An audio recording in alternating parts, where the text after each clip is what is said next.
Now, reporting from Lexington, Buena Vista, and Rockbridge County, this is the Rockbridge Report. Good afternoon and welcome to the Rockbridge Report. I'm Katie Sheeler. And I'm Michael McGuire. Thanks for joining us. In Charlottesville, former University of Virginia lacrosse player George Hughley's first-degree murder trial began this week. The prosecution is presenting its case trying to prove that Hughley beat to death his ex-girlfriend Yardley Love in 2010. Our Megan Shaw is on the phone with us outside the courthouse with an update. Hi, Megan. Can you tell us what's happened today? Hi, Michael. Well, you know that this case has gotten a lot of national attention, and that's obvious outside the courtroom. I mean, there are, I see 8 cameras and 6 satellite trucks trying to catch any kind of attention they can, since cameras are not allowed in the courtroom itself. So far today, EMTs and police officers have testified about the scene of the crime itself and the measures that were taken when Love was found. A Michael Handschuh, an EMT who works for the Charlottesville Albemarle Rescue Squad, was one of the members doing CPR on Love that night, and he explained that they made efforts to revive her for almost 24 minutes. Mm-hmm. Can you describe for us the scene in the courtroom? Yeah, so as you're looking at the judge, Hughley is sitting to the left of the courtroom, pretty much right in front of his family, and actually there are less of Hughley's relatives today than there have been. I guess there are about 7 of them. Love's family is sitting to the right of the gallery, obviously, and today the first 3 rows are completely full. I mean, it's emotional. It's a really emotional thing, and I think today's medical details and all the explanations just really bothered everyone. Love's sister and mom cried through really most of the morning, and Hughley couldn't even look at the witnesses and pretty much stared down at his lap. Mm-hmm. Looking forward, can you tell us what happens next with this trial? Sure. So the prosecution will keep calling witnesses, definitely through today. And it actually sounds like they're going to bring in Hughley's lacrosse teammates and friends. And the judge also mentioned that the possibility of the trial lasting longer than the original 10 days is really likely. Okay. Thank you, Megan. If you'd like to get more updates on this case, please log on to our website throughout the week. A police officer in the town of Culpeper is on administrative leave after a shooting of a suspect this morning, the Associated Press reports. Witnesses said the officer was talking to someone in a vehicle when it began to pull away. The officer warned the driver to stop and that he would shoot if he didn't, and then fired several shots. The state police is currently investigating the situation to determine what happened. The long-anticipated Rockbridge Area Network is underway. Monday, RANA broke ground on the project to bring increased broadband internet to the county. Thanks to the network, local development officials are projecting substantial job growth. In another local business development, the R.E. Lee Hotel project cleared a hurdle. At Thursday's City Council meeting, the Council unanimously approved the project's conditional use permit, which allows the building to become a hotel. Rockbridge reporter Alex Maragos checks on the building's progress.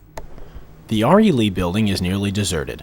Pipes and old fixtures are all that remain in a building that used to house 55 people.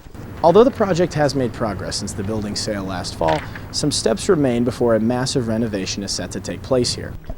Former maintenance man and aspiring artist David Compton is one of 2 people remaining in R.E. Lee. He is unhappy with the way many of the building's former residents have been relocated. First missteps, followed by misdeeds, and prevarication, fabrication, the whole thing. Compton plans on moving to Utah when his lease expires in May. He says he stays as a protest to the way the project has been handled. The way the city and the owner handled that and their behavior, inexcusable. Councilman and owner of Washington Street Purveyors Chuck Smith defends the city's help with the relocation process. The city provided quite a bit of assistance as part of the entire project to help with the relocation of the folks that were living there. Councilman Smith also sees the R.E. Lee project as part of a bigger downtown revival. It generates a lot of traffic, it generates a lot of commerce, and as a result generates some tax dollars for the city. Once the site plans are approved and all the R.E. Lee residents are moved out, construction can begin on a 39-room hotel. For the Rockbridge Report, I'm Alex Maragos. Although it has been an apartment building since the 1970s, the R.E. Lee building opened as the Lexington Hotel in 1925. The Rockbridge Area Conservation Council is seeking funds to protect an underpass on Interstate 81. Board members Mike Pelton and David Harbour met last week to discuss their plans for the Buffalo Creek underpass. The underpass acts as a wildlife corridor where animals can safely cross under the busy highway. The council plans to install cameras to monitor the underpass. They hope the state and homeowners in the Buffalo Creek area will realize the importance of the corridor. If you take a trip from Tennessee to Pennsylvania on I-81 and you begin looking at possible places where animals might be able to cross at the present time from the Alleghenies to the Blue Ridge, you don't see very many places. Pelton and Harbour said that spending money to preserve wildlife corridors would save money in the long run, as well as make roads safer for drivers. Washington and Lee's 104th annual mock convention kicks off tonight. Reporter Burl Roulette is at the convention hall with an update of its progress after the break. Stay with us. Great job. Tripped over his name. And then it's like Just right over.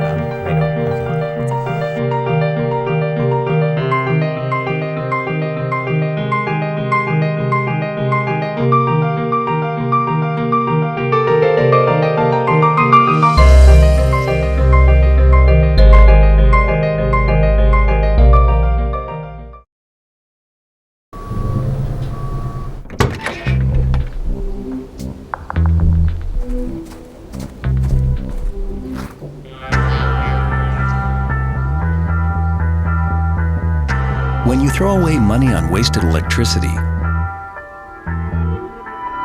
you're throwing away everything you could have bought with it. Saving energy saves you money. Learn more at EnergySavers.gov. 2 outs with a runner on first base. Now the big guy comes up to bat, hitting .342 with 92 RBIs and 36 homers. The first pitch is fouled between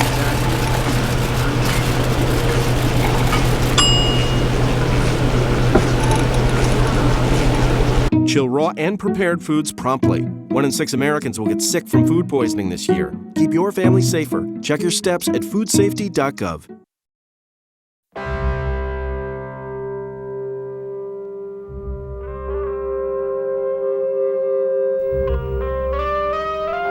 $7,000 high school students drop out every school day. That's a line of desks more than 4 miles long. We can keep students in school. Visit boostup.org and take the first step. Washington and Lee's mock convention begins today with a debate between Ann Coulter and James Carville. Rockbridge reporter Burl Roulette is at the convention hall with an update. Over the past 24 hours, Washington and Lee's Warner Center has been transformed from a gymnasium to a convention hall. Coulter and Carville will take the stage in less than an hour. Their debate will begin a big weekend for both the school and Lexington businesses. More than 50 floats are almost ready to parade through Lexington tomorrow morning. Downtown storefronts look like red, white, and blue Christmas displays. And after years of preparation, the 25th Washington and Lee Mock Convention is set to begin. Lexington business owners are as excited as the students. John Owen manages the downtown art gallery, Artists in Cahoots. Hundreds of people coming down to watch the parade, any 100 of which are going to be standing outside the gallery. And, you know, when the parade's gone, people start going into shops or restaurants. Chamber of Commerce Executive Director Sammy Moore says the mock convention comes at an important time of the year for Lexington businesses. This is January, February, and they're kind of the winter doldrums of the economy in Lexington, so I mean that's why it's a great time. Lexington's hotels rarely sell out in February, but this weekend only a few still have open rooms. The Hampton Inn is not one of them.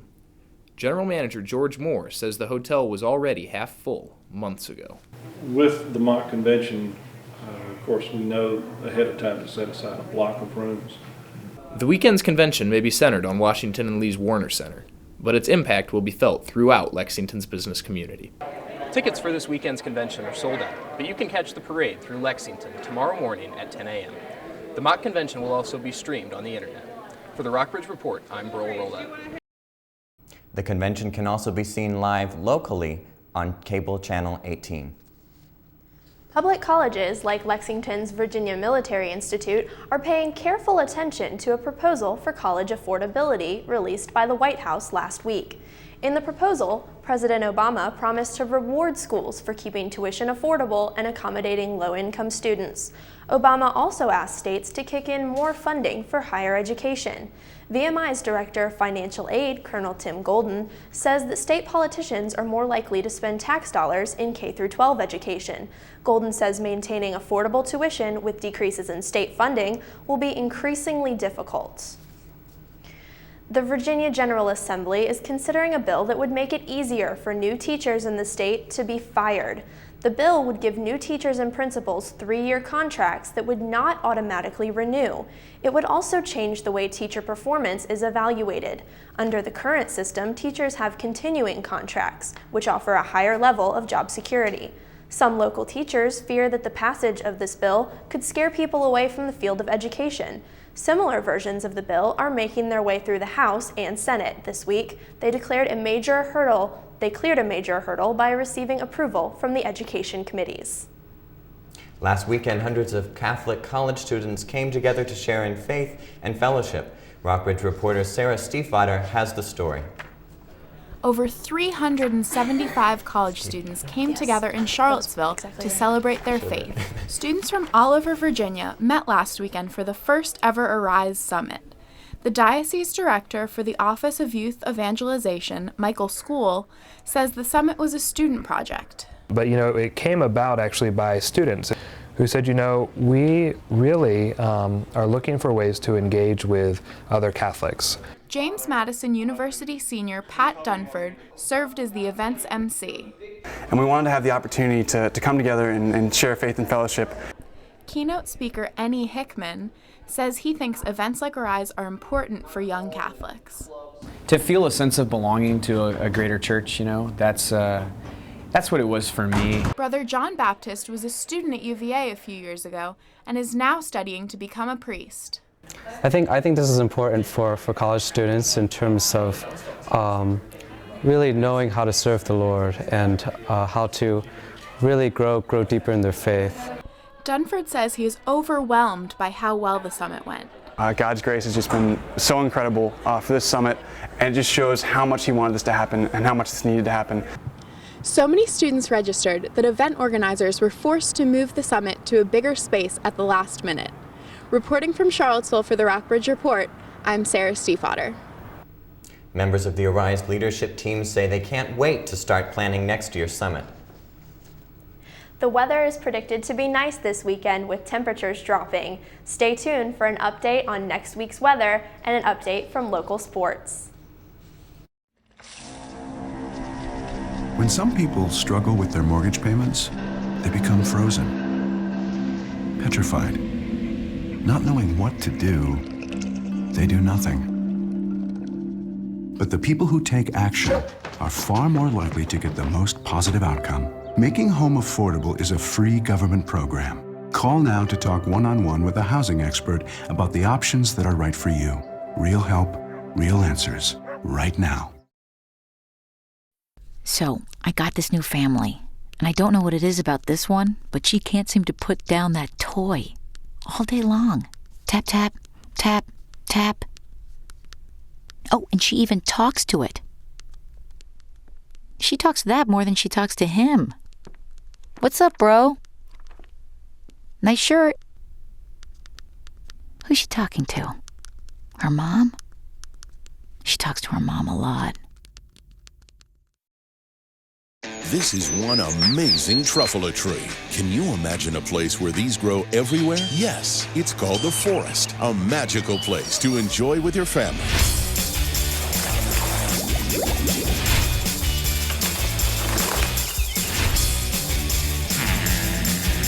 Ooh, So discover the forest and explore all the wonder that's there. Visit discovertheforest.org to find a forest near you. Every book is an adventure waiting to come to life. Visit new worlds. Encounter new friends. And discover the power of reading. Go to read.gov to read A Princess of Mars, the first novel to feature John Carter. A new world awaits. Read. And now let's take a look at what's going on in area sports. The Perry McClure High School wrestling team placed second in the Pioneer District Tournament this past weekend, but the individual wrestlers have higher hopes for upcoming tournaments. Rockbridge reporter Katie Sheeler found out why Perry McClure is producing so much talent on the mat. Perry McClure High School wrestlers Kanan Clark, Corbin Woods, and Nathan Tomlin are focused on winning. All three placed first in their weight classes in the Pioneer District Tournament. Now they want to repeat their performances in the region and state tournaments. I know how it feels to win it last year, so I want to do it again. One day, hopefully, the PMHS. get a state championship. I have to want it to win it. Kanan wrestles in the 113-pound weight class and is the defending state champion in the 106 weight class. He and Corbin are training partners, and they both say that hard work is the key to being a good wrestler. We're always giving everything we got in practice and, wrestling hard with each other, and it makes us better. I don't think anyone else is going to push me like he has in the past couple of years. Coach Brookenborough won a state title in his weight class when he was a senior at Perry McClure in 1998. He says his philosophy then was attack, attack, attack, and that's what he teaches his team now. A lot of kids we wrestle these days, they can't wrestle 6 minutes, and we can wrestle 8.5, 9 minutes, and my kids come off the mat and they're still ready to go. Nathan, who is in the 145 weight class, says he likes that Coach Brookenborough is so strict and holds them to high standards. If he's yelling at you, he cares what you do, and he knows that you could be better than what you're doing. Coach Brookenborough says he has no doubt that his team will bring home a trophy from the state tournament this year. For the Rockbridge Report, I'm Katie Sheeler. The PMHS wrestlers will be competing in the Region C tournament this Friday and Saturday at Galex High School. The state tournament is on February 17th and 18th in Salem.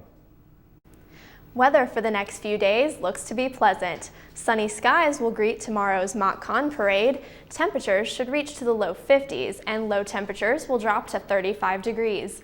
The weekend will bring about a few clouds and colder temperatures with a high of only 40 on Saturday, and a nighttime temperature will sink to a low of 11 frigid degrees. Temperatures on Sunday are not expected to be much warmer, with the mercury rising to a high of 32, and Sunday night the mercury will dip to a low of 17. Monday will be sunny again with a high in the mid-40s. Tuesday will be cloudy and a bit warmer with a high of 52 and a low of 37. Virginia's Wintergreen Resort has had to deal with unseasonably warm weather this winter. The warm weather has caused a loss in revenue. The ski resort announced Wednesday it is cutting a dozen jobs and changing its hours of operation in an effort to reduce costs. Wintergreen will also collect dues from its property owners earlier than usual this year to try to cover the $4 million revenue shortfall. Stay tuned to hear more about a horse shooting in Rockbridge County. And later, Rockbridge Report gives you a look at 2 Valentine's Day staples. When some people struggle with their mortgage payments, they become frozen, petrified. Not knowing what to do, they do nothing. But the people who take action are far more likely to get the most positive outcome. Making Home Affordable is a free government program. Call now to talk one-on-one with a housing expert about the options that are right for you. Real help, real answers, right now. So, I got this new family, and I don't know what it is about this one, but she can't seem to put down that toy all day long. Tap, tap, tap, tap. Oh, and she even talks to it. She talks to that more than she talks to him. What's up, bro? Nice shirt. Who's she talking to? Her mom? She talks to her mom a lot. If you're sick and tired of being sick and tired, a typical doctor's approach may not be enough. Rockbridge Report's Emily Mosh gives you some more options. Allopathic medicine is what most Americans think of as typical medicine. Some may think it's the only option. 2 doctors in Lexington would disagree. So I could touch any part of the body and then assess most other parts of the body from that part. Dr. Avtar Moore is an osteopath. He uses his hands to feel problems in the body. He looks at several other contributing factors as well. In my practice, my first focus is working with the patient and what's going on with their lifestyle, what's going on with their nutrition. Structurally, is something going on. Just down the road is another non-allopathic doctor. What I'm focused on is taking an approach, a functional approach to looking at a particular problem and focusing on why that person got that illness at that time. Catherine Harbour is a functional medicine doctor. She focuses on getting her patients well overall rather than on each individual symptom. All of my new patients are patients with chronic health problems, and they come to me because they have tried other things and they're not getting better, and they want to have somebody take a different approach with them. Harbour has been helping Susan Dittman since 2004, after she was diagnosed with chronic fatigue syndrome. I just can't even imagine why there's another approach to medicine. I mean, to me, this just makes perfect sense, and I always thought that's what doctors were supposed to do. For the Rockbridge Report, I'm Emily Mosh. Both osteopaths and functional medicine doctors can prescribe medicine, though most do so sparingly. Rockbridge County Police are investigating a January horse shooting near Buena Vista. The horse's owner, Bob Caldwell, says he and his wife are devastated at the loss of their horse. Caldwell is offering a $10,000 reward for information leading to the shooter's conviction. You're constantly walking around fearful. There's a lot of horses. When is this nutcase going to make a decision to shoot another one? Or will he?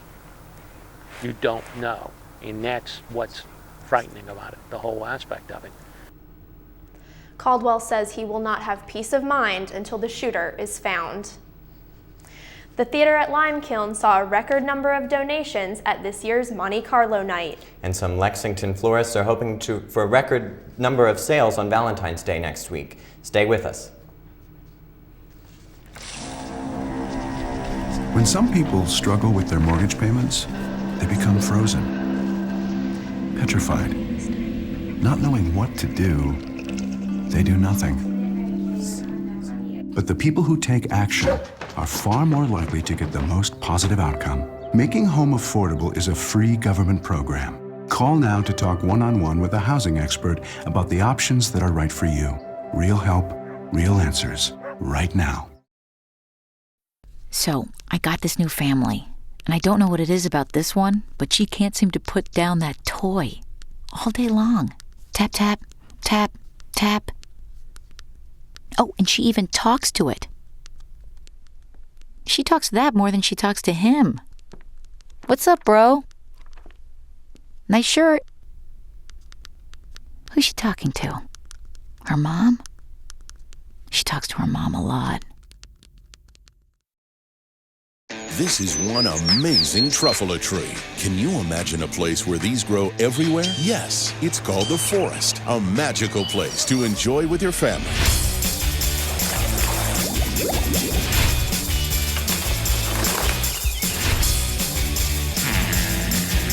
Ooh. So discover the forest and explore all the wonder that's there.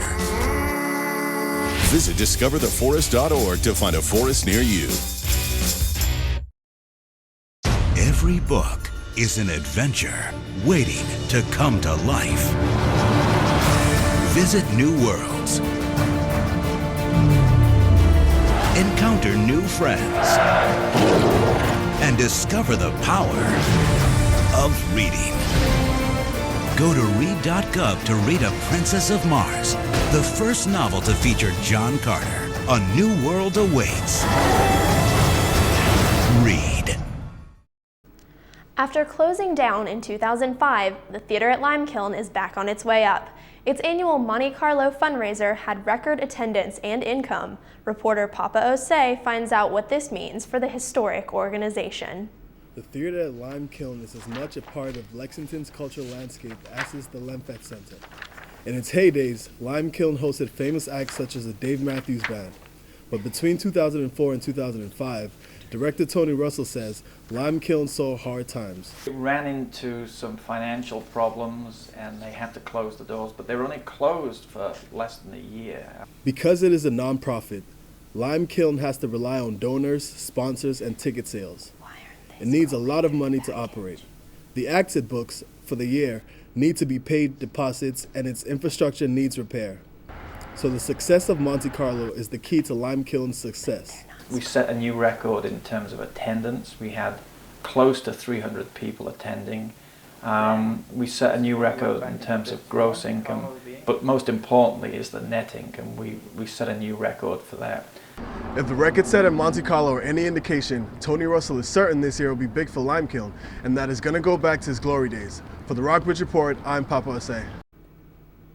Limekiln expects a full house on May 20th when it hosts 2011 Grammy winners Carolina Chocolate Drop. Valentine's Day is fast approaching and chocolate is a go-to gift. In just a few years, local artisan Mike Mayo went from installing and servicing refrigerators to creating luscious gourmet chocolates at Lexington's own Cocoa Mill Chocolates. Rockbridge reporter Michael McGuire spent some time watching the chocolatier at work. Mike Mayo makes chocolate. It wasn't something he expected to do. Before his mother-in-law bought the Cocoa Mill, a chocolate shop in downtown Lexington, he worked on refrigerators all over the East Coast. When she decided to buy it and asked me if I wanted in, then of course I did, because it meant that I could be home with my family instead of out of town 4 days a week. Mayo faced a learning curve in becoming a chocolatier. He spent a year working under the shop's former owner and then went to candy school, where he learned to make everything from chewing gum to toffee. But his favorite thing to make is a recipe he created himself, a combination of wasabi peas, chili powder, and crushed red pepper in milk chocolate. He calls it cactus bark. I needed something out here with a little heat, and it goes real well with milk chocolate. So. The cactus bark and the other more traditional staples of the shop are still bringing in business despite reluctant spending on other treats. I think we're still doing well because we're what we consider to be an affordable luxury. For $1, you can still have, a world-class piece of chocolate, whereas, Lexus may not be doing so well. This is Michael McGuire for the Rockbridge Report, Lexington, Virginia. Mayo and his family are now looking forward to Valentine's Day, one of their busiest days of the year. Nothing brightens a Valentine's Day like a bouquet of fresh-cut flowers.